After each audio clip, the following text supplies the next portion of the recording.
I think not only is the book impressive in how it develops STS theory woven together with informant's narratives, but also in how it is potentially useful for activists and environmental movements.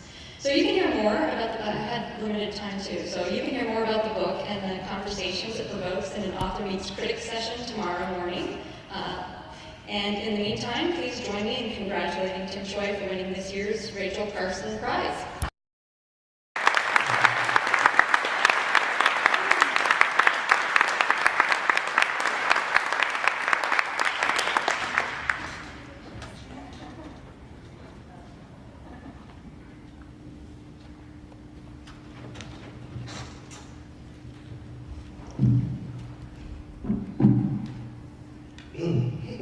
That was great, thanks. Thank you, Laura, and thank you, Steve and Linda on the Prize Committee. I guess I'm really grateful for the award, and I'm really grateful that you read it. I think that for reading my book and all the others so carefully. I'm deeply appreciative and honored. Yeah, it's just thank you for reading it.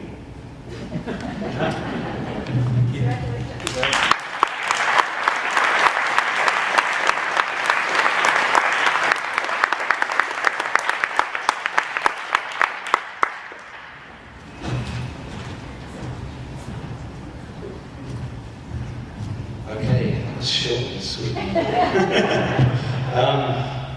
The next prize is the Ludwig Fleck Prize, and Javier Lasson, unfortunately, can't be here. He's the chair of that committee, and there's no one else from that committee at the meeting.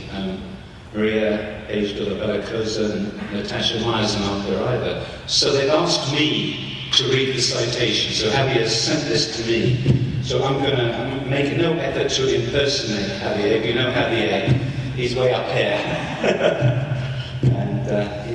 So I'll just read what he sent me. Okay. So the Fleck Prize is awarded annually to the best book, as we all know, in science and technology studies. This year, the Fleck Prize Committee received 91 nominations.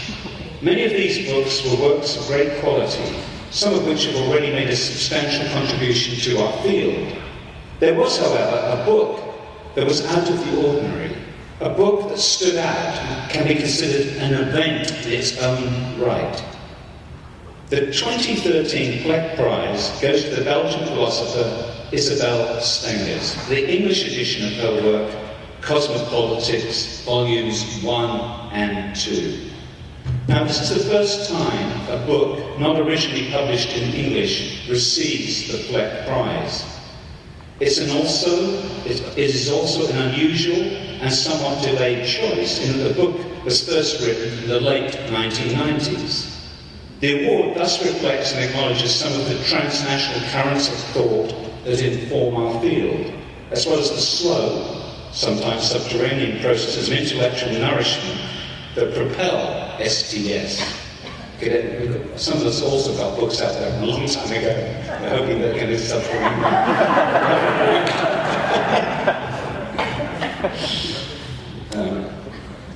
Cosmopolitics is a complex, multifaceted being, making and being.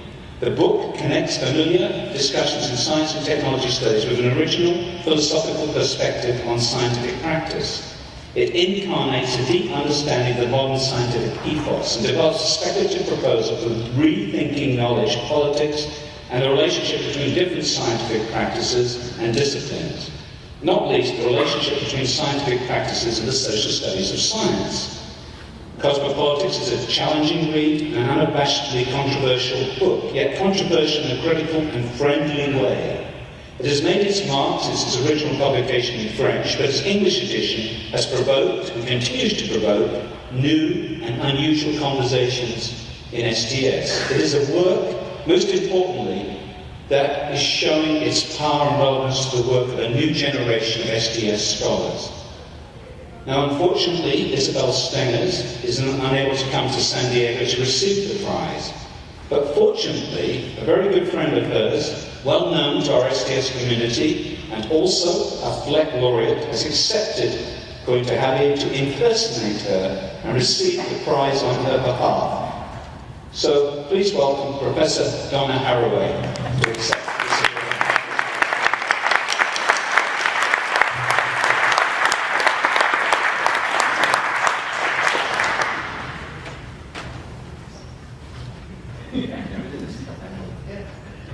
So, as you all know, impersonating Isabel is truly not possible. If anyone in this world is a one-off, it's Isabel. Isabel's thinking changes other thinking, and that I know personally from the ways that she has reached into the marrow of my own work on the biologies and philosophies of multi-species entanglements, as well as from the evidence of a diverse community of scholars in the United States and Europe. Stengers does herself what she examines. That is, she designs new abstractions that lure her readers also to engage the irreducible singularities, the burning friction, the indispensable specificities that are the flesh and bone of scientific and philosophical achievements. She's in risk-taking love with the difficulty and promise of concepts in their rampant materiality and situatedness. Stenger's cosmopolitical analyses show how scientific constructions and constructors are engaged players, among others, in the most fundamental worldly questions about what Maria Pilar-Baracasa calls matters of care, complementing Latour's matters of concern. For these questions, the usual resources of tolerance, or the supposed transcendental authority of expert knowledge, or the generalist appeals to a common good all fail. I find Stenger's shaping of tools for a different, non-conscient cosmopolitics a source of hope for what might yet, just maybe, still be possible without the deadly dream of a final peace. And so it's in that sense that I take up Isabel's own words and her debts to colleagues and ancestors, to which I add more ancestors who do cat's cradle with her string figures and compost piles for worldliness. Because Isabel's list of those to whom she is grateful include the living and the dead. They include Diderot and Whitehead, as well as her living companions. She says, I am grateful that as a young philosopher, I was protected from, or rather ignorant of, the imperative, the old imperative, about the distance supposed to be maintained with a so-called object or terrain. That made me free to learn from what Karen Barad calls interaction, that I learned practicing an art of cat's cradling, where my specific responsibility was toward understanding and caring for the connecting string, for what was between, and demanded that I discover each time my own string moves. Or as she wrote in another context, knowing that what you take has been held out entails a particular thinking between. It does not demand fidelity, still less fealty, rather a particular kind of loyalty, the answer to the trust of the held out hand. Even if this trust is not in you, but in creative uncertainty.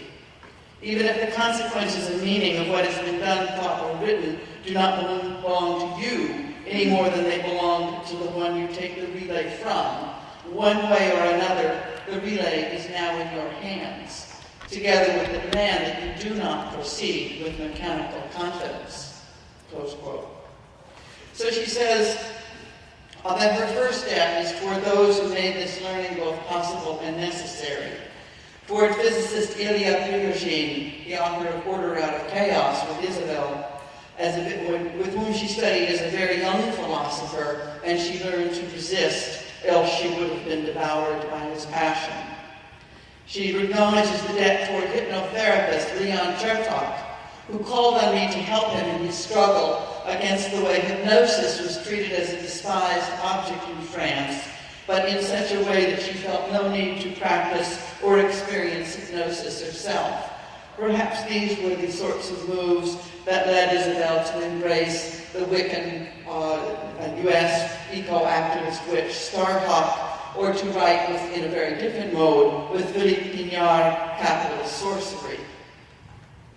She also acknowledges her debt toward Bruno Latour, a long-term friend and co-thinker, agonist and friend, where my part was to play the idiot, as Deleuze characterizes it, the one who may learn from the other's move, but still pulls a string and makes a knot that signals there may yet be a slowing down. And I added myself, not so fast, Isabel. There is truly an SF cat's cradle game between you and Bruno. Many tentacles, many digits, many attachment and detachment sites. She also says that she acknowledges a debt toward all the others whose hands would partner mine without obeying them or trying to have them obey. She says, my use of the cat's cradling figure today points toward one who taught me that is what I have done, among many other things. But she concludes with an acknowledgement for those with whom she works today. That is to say, the members of the Groupe d'Études Constructivistes, or the geckos, not Geico's gecko, but Isabel's gecko, the Groupe d'Études Constructivistes, which is a group of young people that is very like the kinds of groups that Rosa Guidotti nurtured.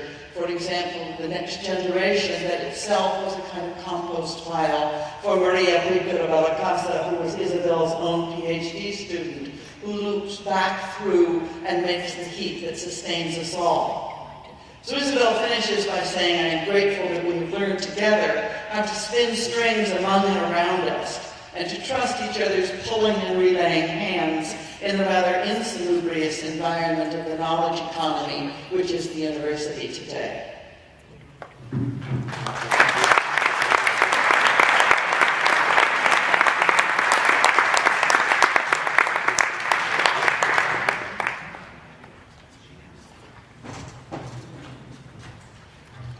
I forgot to get done on the check as well as it comes with this prize. Okay, our last and most important prize, all these prizes are important, is the Bernal Prize. And Paul Edwards is going to present.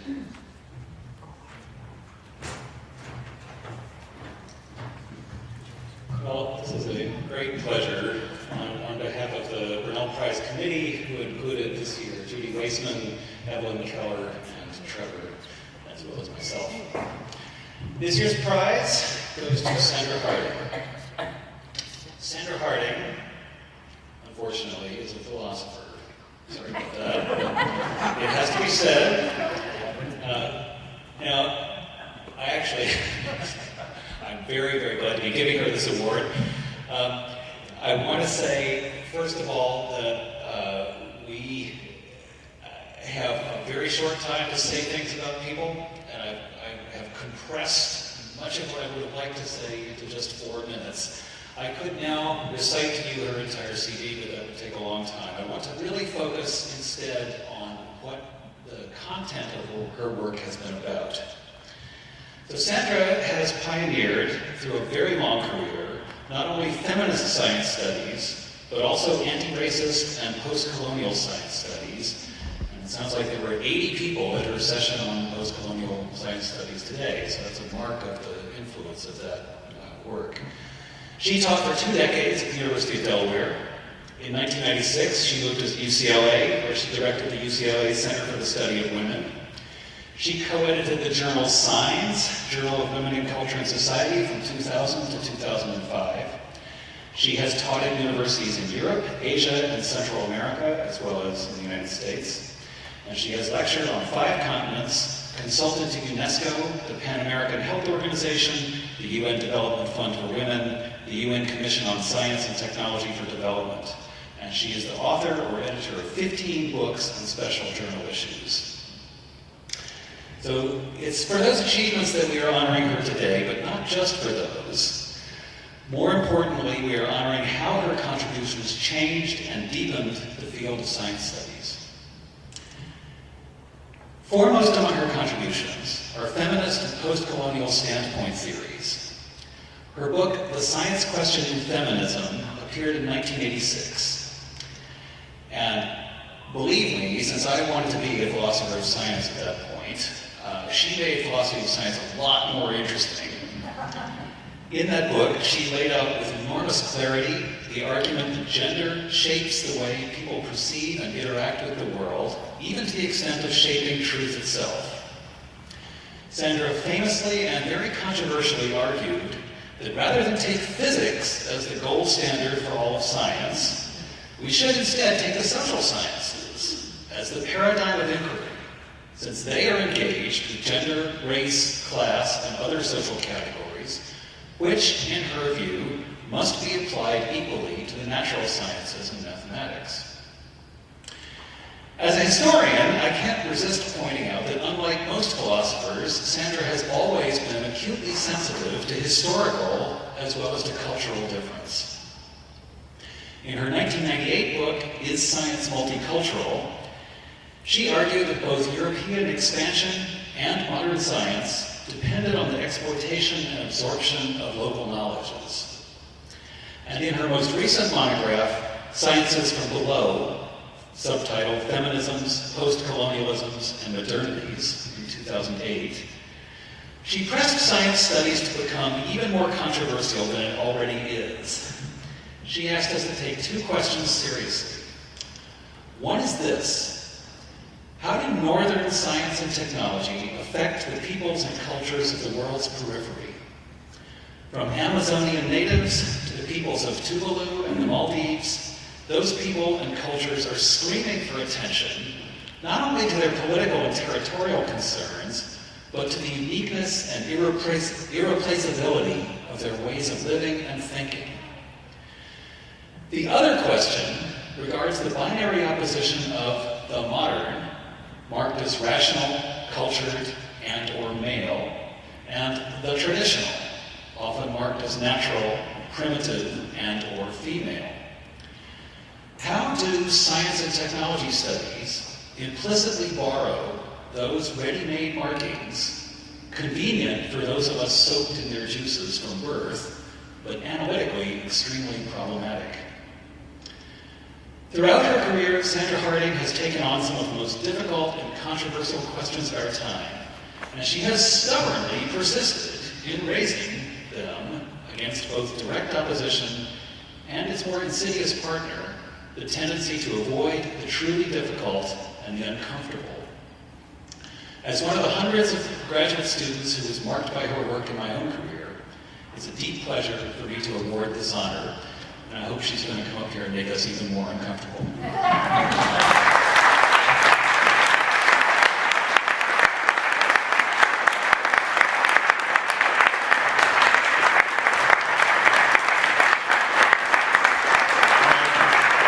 Now is presenting her a phantom check, an empty envelope, which may or may not result in money coming to her account later.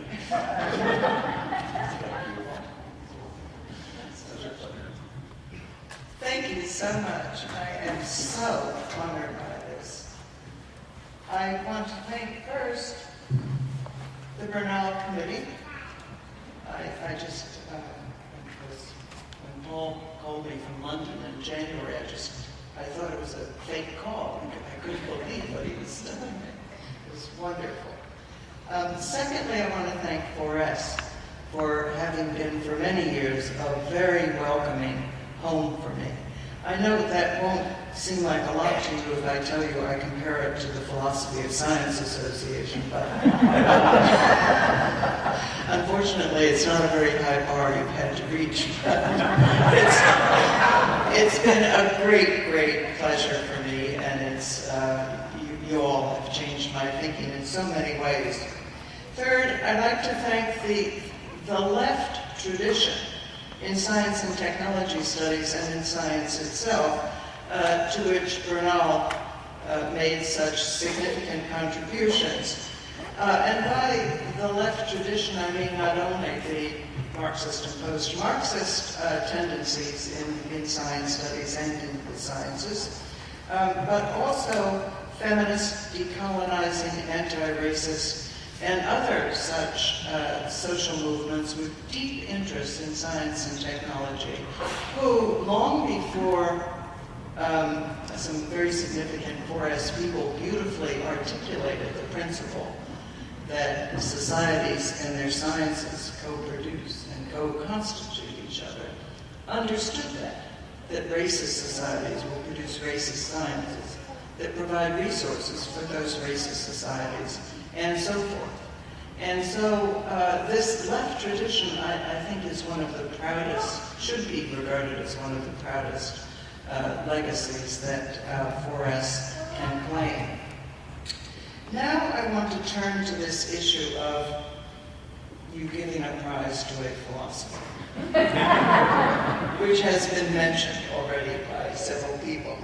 I mean, this, I thought, as when I had talked to Paul back in January, am I the first formally trained philosopher to be awarded the prize? And I got kind of scared because my introduction to science studies, let me say, in my early graduate student years was Thomas Kuhn and then David Bloor, and you know, they defined the sociology of scientific knowledge against philosophy of science.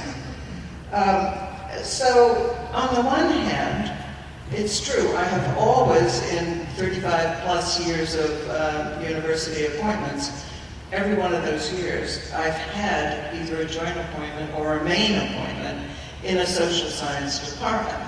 I now exist in a department with 51 social scientists and one other philosopher.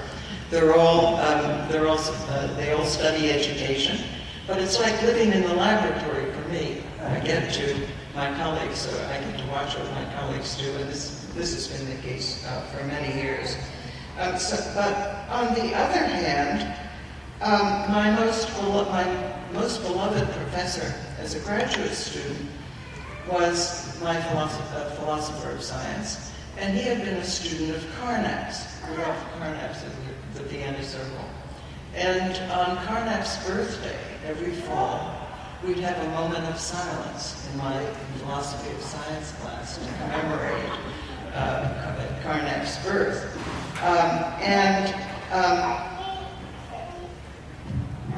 Many decades later, when I had an office in the UCLA philosophy department for a while, I occupied the office that Carnap had occupied when Reichenbach brought him to UCLA, and there was Carnap's picture right outside my door, and I thought how my old philosophy of science professor who had been puzzled by how it was that I got to be in that office. But as I tried to withdraw from the heady pleasures of celebrating Carnap's birthday, I thought of myself as a recovering logical positivist. I practically had to go into a 12-step program, call people up when I slip back, as I do sometimes. And so what I do when I feel this residual pull of logical positivism is I call one of two kinds of people. One is a continental philosopher. I have many continental philosophy friends, and I call them to help me get past this urge I have to go back and seek out verisimilitude or some such thing. Or I call a friend from science studies. So y'all have saved me from slipping back into a life of addiction to a very dangerous drug indeed. Thank you very much.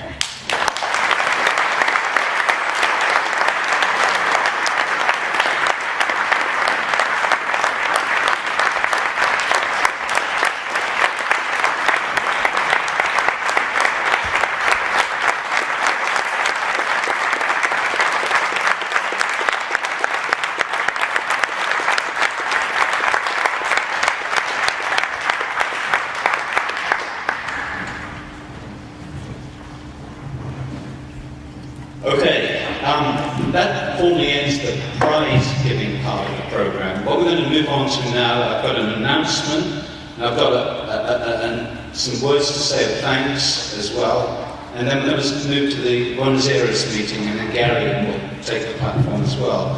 So one of the announcements I have to make is about a new film festival that 4S has launched. It's called the Ethnography, so you say Ethnography, like ethnography, the Ethnography Festival. It'll be held annually in Paris, no less a place, during the month of April. So this is really exciting. Not a bad time to go to Paris and watch some movies. So what does this festival do? It highlights the academic and documentary films that best contribute to our systematic understanding of our social world through film. It's jointly sponsored by 4S and the International Social Science Council, and this global initiative meets the growing need for non-fiction filmmakers to present peer-reviewed work in an international forum.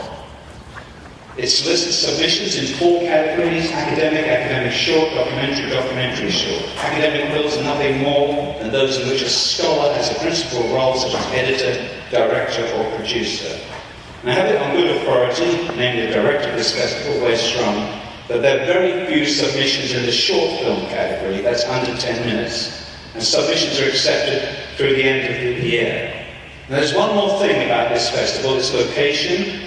The Cine 13 Theatre is a famous site for film premieres in the Montmartre district, owned by the famous French director Claude Lelouch. So our call for films, we showed films this year in San Diego, is just the first step. It's time for STS to go to ethnographyfilm.com and submit your films. Okay. Now, before we move on to Buenos Aires and Gary, I want to make an important announcement. There's been a change in the 4S governance structure. This is a very important thing I want to know.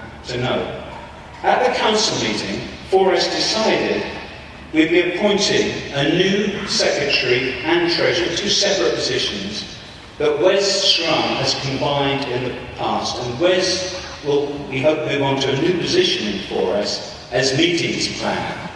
I think he's nearly agreed to do this, but we're still talking about it. And it's a huge job that he's going to take on as meeting planner.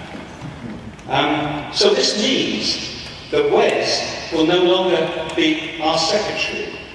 Let me say that again. This means Wes will no longer be our secretary. That's unbelievable, isn't it? I mean, how many of you can remember Wes was appointed by David Edge, and I miss David Edge. We just say the same. There's so many colleagues in this field, but David Edge is somebody we all really miss. He was appointed by David Edge in the Amsterdam meeting, which I think was in the mid-1980s, I remember. I was there. So he must have been our secretary for over 25 years. Now, in all this time, I mean, 4S has flourished as a society. This is our biggest ever meeting. Membership is up. The treasury role that Wes has done, we're more stable and more resources than ever before. Some gigantic figure, which I think is around, Wes won't let me say this, it's around $500,000 we have. So the society has been fantastically successful. And Wes is definitely, I mean, his contributions have been enormous. But the sort of work he's done has been often this background, invisible work that we all know is some of the most important work in our society that often goes unrecognised and unnoticed. And if you've been a 4S president, the first thing you do when you get into this office is you turn to Wes. And he manages everything, like, you know, who's going to do the nominations for the committees. You talk with Wes. He's the go-to person.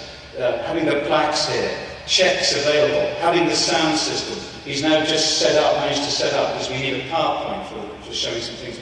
That's Wes who's done this. And he's done it all with amazing grace and humility.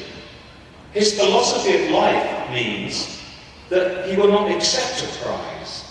So we have to be thinking, Gary and I will put our heads together over the next year to think of ways that we can thank Wes for his contribution. Now, in the middle of the night last night, I woke up and I suddenly thought, maybe there is one thing we can do to thank Wes. And I want to try this. I'm all into experiments. One of the greatest bits of conversation analysis, sorry, Mike Lynch is sitting there, I've read in the last 20 years, has been a little book by a guy called Max Atkinson called Our Master's Voice, who points out how important lists of 3 are in getting things going. Hip, hip, hooray. Ready, steady, go. Lords, ladies, and gentlemen. Friends, Romans, countrymen. All these things are tripartite. They're in lists of 3. It's in political protests as well. When we were protesting Maggie Thatcher in Britain, we used to go to protest because Maggie, Maggie, Maggie, out, out, out. During the Vietnam War, there was a chant, ho, ho, Ho Chi Minh, ho, ho, Ho Chi Minh. So I was thinking that we could have in this society, Wes is going to kill me for this, I know. We could have the Wes Shrunk chant, because he's got this great name, Wes and Wesley Shrunk. So it could go, Wes, Wesley Shrunk, Wesley Shrunk. And this room, I do sound study, this room is a horrible room in terms of sound. All the big rooms we've had problems with sound. I don't know why it is. It just shows you how sound is undeveloped in our own practices as well. You know, you make a joke here, just a little titter. Even in a proper room, it becomes a raucous laugh. So I want to try a sound experiment. You should try this chant. It should be animated. Like in shouting Ho Chi Minh. This will get some energy in the room. So I want us to try this chant. Wesley Shrunk. Wesley Shrunk.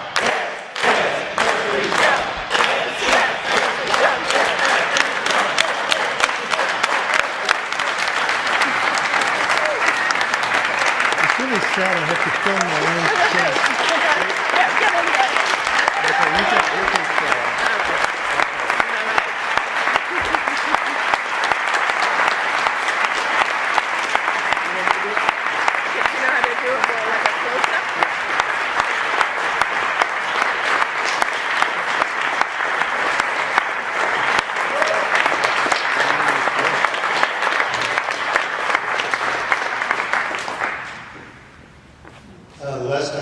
The last time this happened was in Halifax, and I cried. But I'm not crying, so you see, that tells you something. I want to thank the Tow Truck Association. I may be in the wrong room. Although it also could be that you're in the wrong city. You know, because I remember when we did Halloween banquets, you know, and we dressed as zombies, I had more support. Okay, but maybe tomorrow you can get out your Hawaiian, your rayon, whatever it might be, and then, yeah, it's a bit cold, so that's fair. Yeah, so that's good. But next time I don't want to have to film my own chant.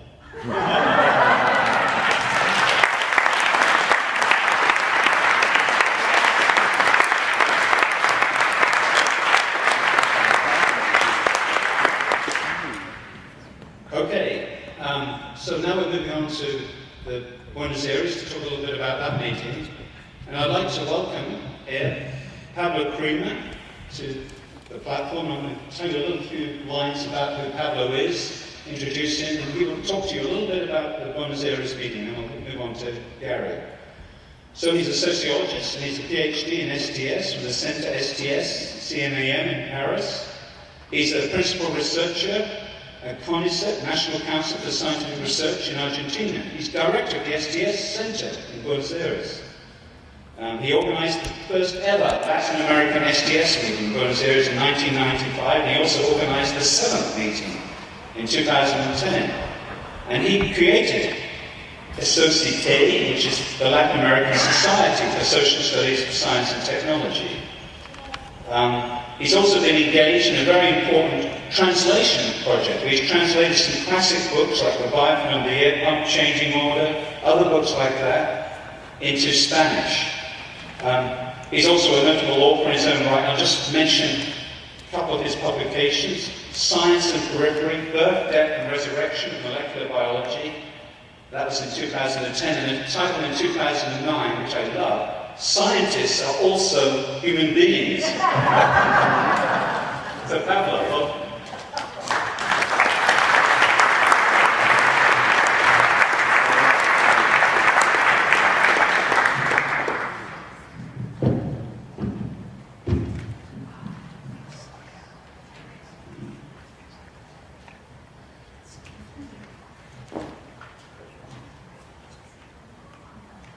Ok, muchas gracias, Trevor, por esta presentación. Estamos realmente muy contentos con la posibilidad de organizar el próximo congreso Buenos Aires y que además coincida con la primera vez que Forest va a realizar un meeting en América Latina y estamos particularmente felices de que ese lugar sea Buenos Aires. Ok.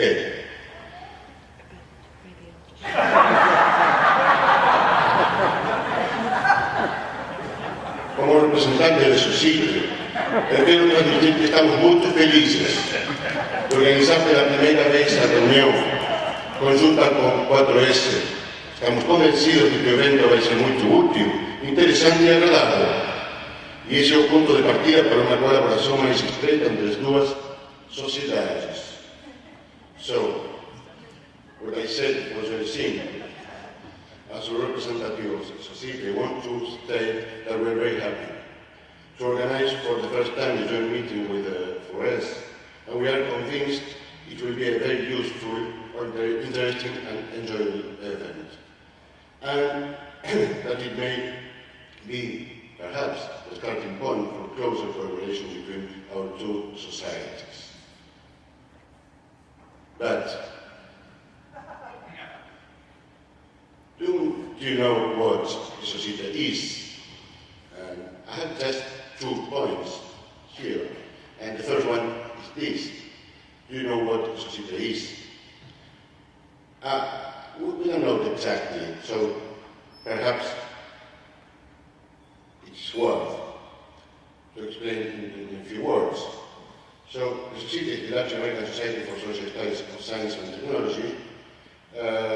In Spanish, es de Sociedad Latinoamericana de Estudios Sociales de la Ciencia y la Tecnología. If we were so marked as European colleagues, the acronym would be asked. No, our European colleagues have an internal task thinking on different acronyms. I remember the forecasting program of the European Community was FAST, and forecasting and assessment of science and technology, but, you know, we are not so smart. The acronym Societe sounds in Spanish like some kind of antibiotic. And you can say, take 2 Societes in the morning after breakfast. I'm so sorry, but we don't even know who invented the name. Some years before, somebody said, the Societe, Estudios Sociales, and that's the name for more than 20 years, and we cannot change. So we have the annual Congress. The first was in Buenos Aires in 1995, then we moved to Caracas in 96, to Querétaro, Mexico in 98, to Brazil in Camp National University of Campinas in 2000, then to Toluca, Mexico in 2004, to Bogotá, Colombia in 2006, Rio de Janeiro in 2008, and Buenos Aires in 2010, and the last one was in Mexico City in 2012. We have also a doctoral school since 2000, and some journals, Redes, Journal for Social Studies of Science, CTS, STS, is an Ibero-American journal. Kipu is maybe the older one, devoted to the history of science, and it's just a selection, we have more journals. And 7 STS master degree and PhD programs in Argentina, Colombia, Costa Rica, Mexico, and Venezuela. So, just a sample of the journals. And a lot of books and authors. Maybe you know some people.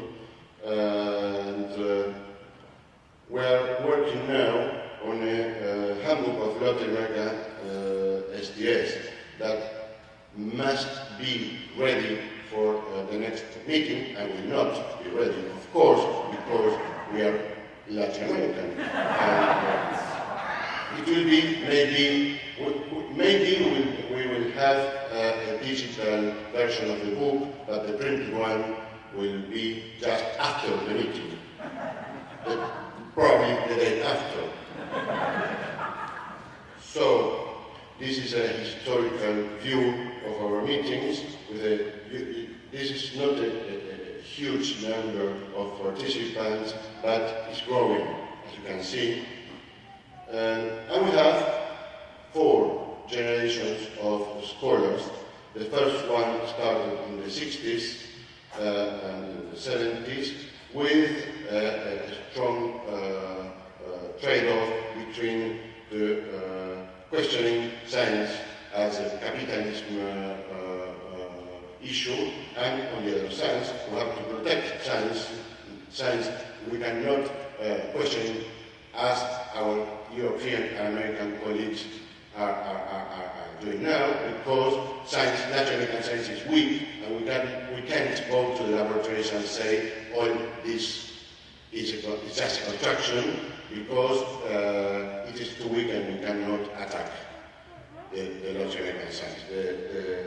So the first generation was in the struggle for science for development on the one hand, and the science for revolution on the other hand.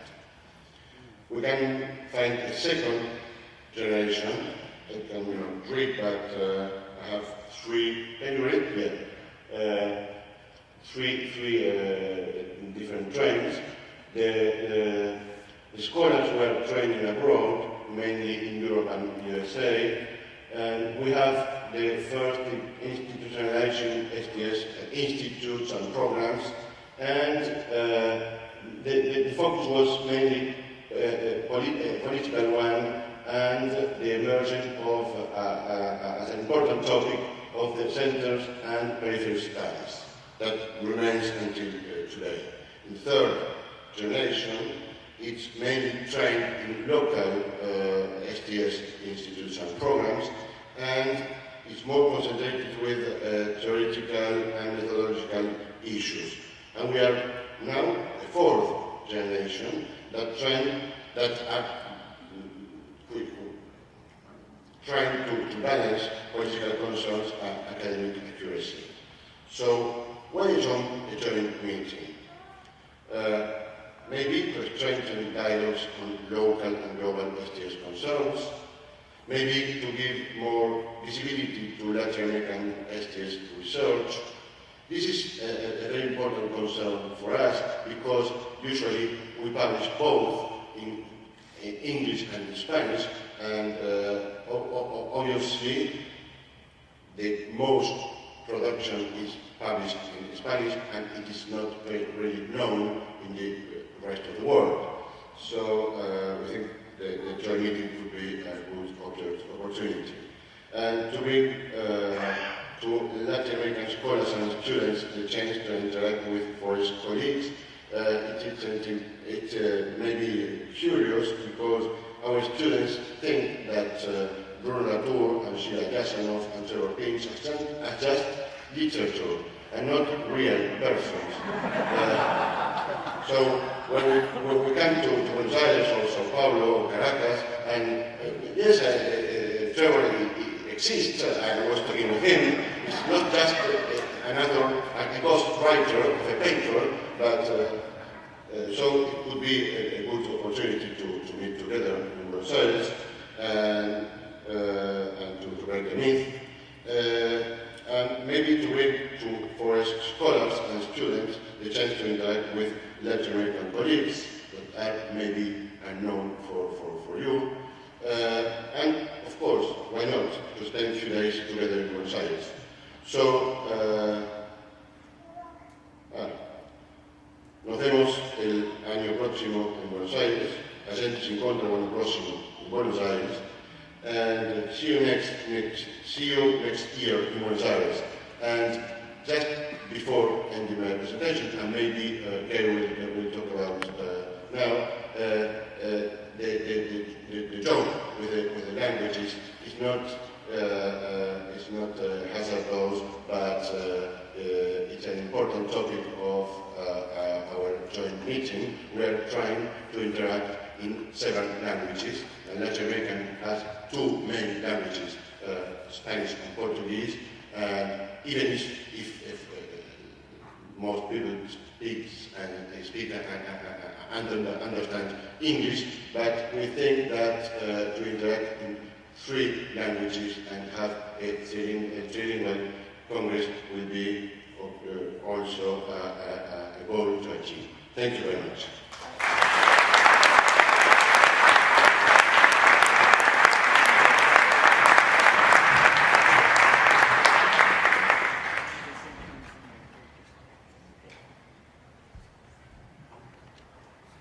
So I'm pondering whether I exist or not. One of my roles where I exist is about to end, and I'd like to hand over and welcome the President-elect who will become the President, your next President for us. It's in very safe, capable hands, Gary Downey.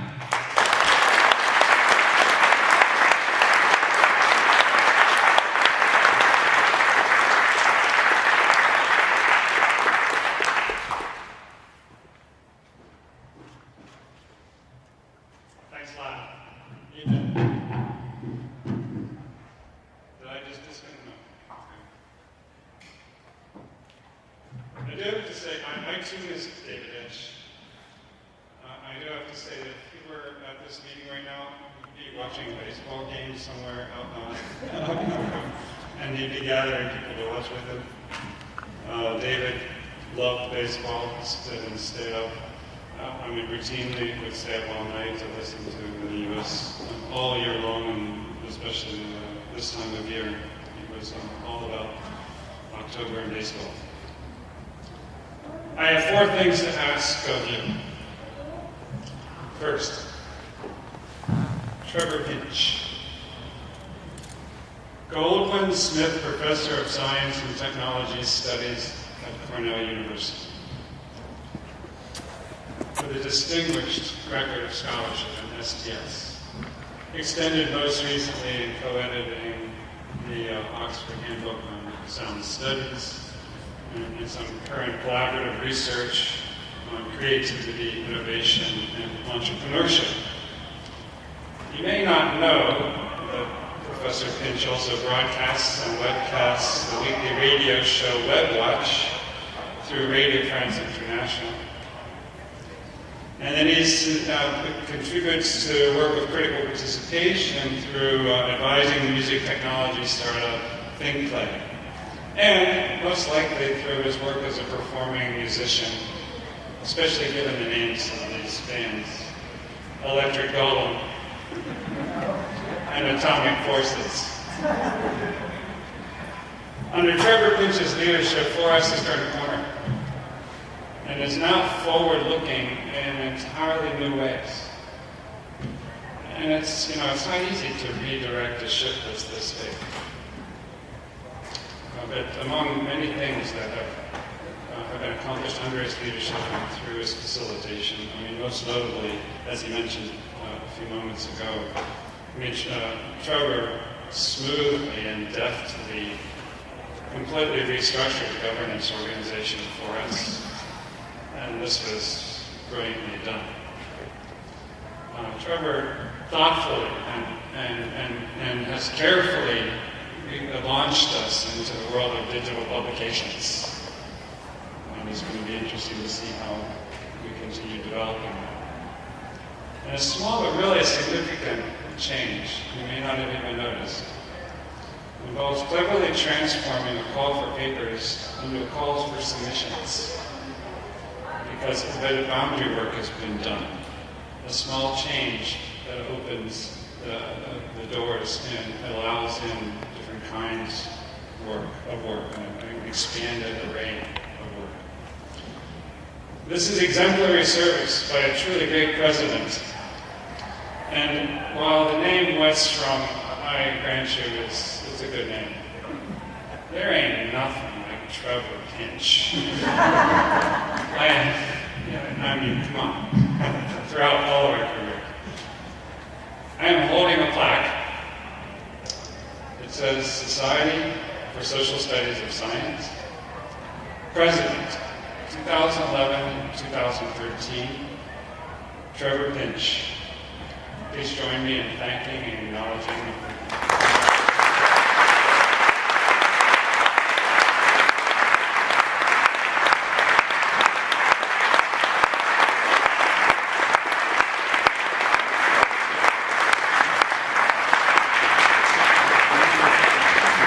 Thank you very much. I'm going to keep this very, very short indeed because we want to move on to the rest of the program and dinner. But I just want to say I've been at 4S since the early meeting. I think it was in 1977 or 78 in Bloomington. It's my favourite organisation. I love 4S. And being president of 4S has been one of the great moments in my career. I really love doing this job. Not all aspects of it, but most of the time. And it's just keep the society funky as well, is my recommendation. Thank you.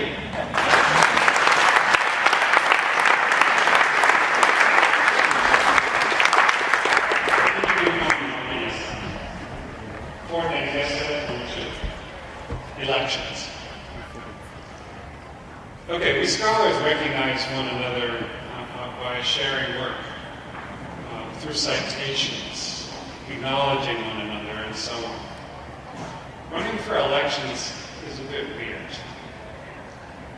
And the meaning of winning an election is unclear. I intend to construe it as let's say, scholarly service in the New Register. The meaning of not winning is even more unclear, and I would like to construe it as scholarly service in a New Register. So please join me in acknowledging the past, present, and future scholarly service of my opponent, Larry Bush.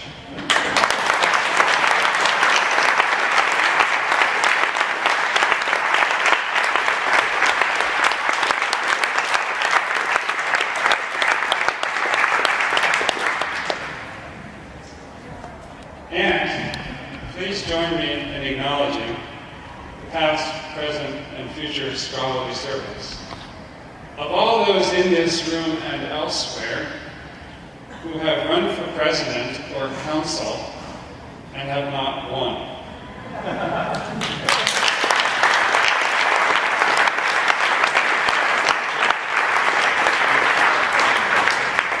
Thank you for stepping up and for continuing to step up. Thirdly, please come to this meeting in Buenos Aires, this joint meeting with Esocite. I attended the Esocite Doctoral School this summer. And there I said repeatedly that no one in 4S construes this meeting or views this meeting as about 4S going south. It is a joint meeting with a sister organization, Esocite, and we are going to that.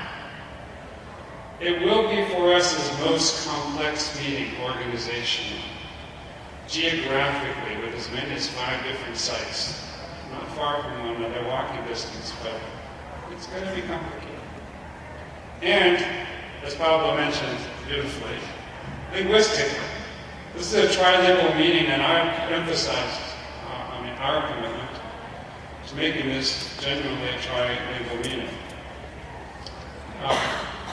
Wes spent 10 days in Buenos Aires last November trying to structure contracts with hotels. Pablo and his team have been working for months. The 4S representative is Leandro Rodriguez Medina from the University of the Americas in Puebla. He's now putting together his scientific committee. I visited this summer. A lot of work has been put in, and things continue to change by the day. So, and travel expenses are going to be high. So Wes is already working hard and working on ways to figure out how to minimize the cost to attendees. But it is going to be expensive for many to travel. And as I said, it's a trilingual meeting. And thinking about the politics of language, I asked Pablo and Leandro to privilege Spanish and Portuguese at the meeting. And you may have noticed that English was third in this list, in Pablo's presentation. And I want to challenge English speakers to wrestle with the politics of language.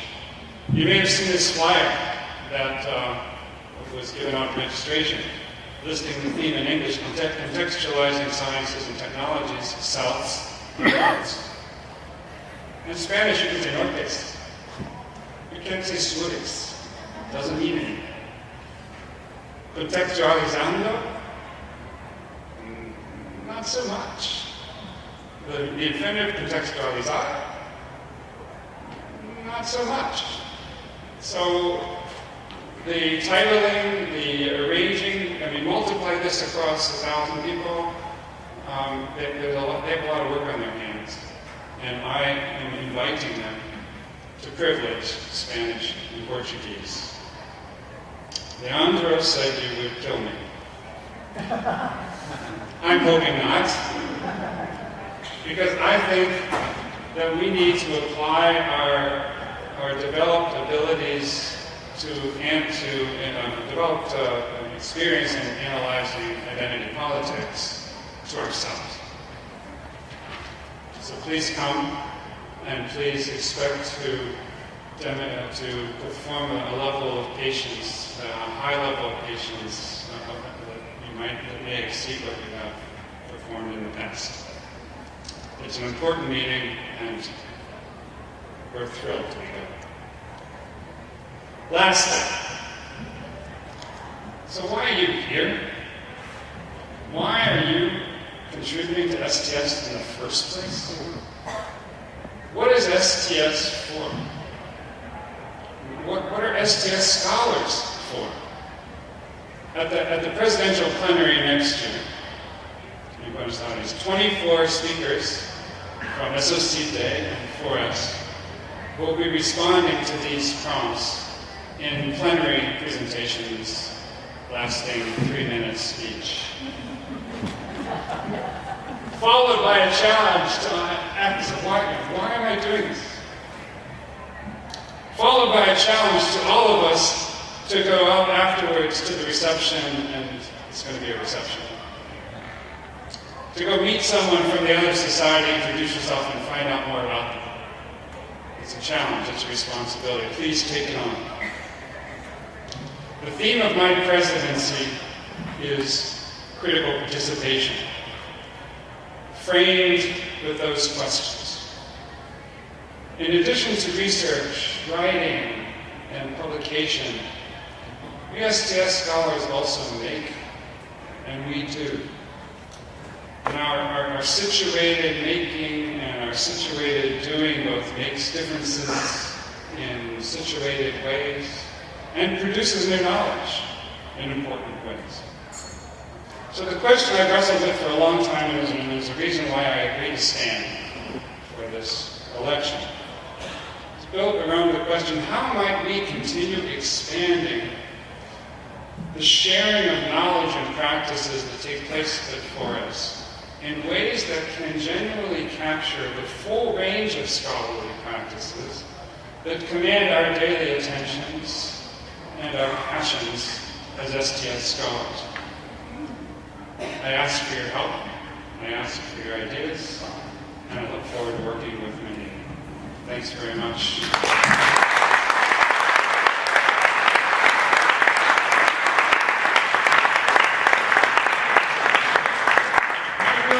Is it Mary present now? Yeah, you have to tell us. So, the session now ends, and I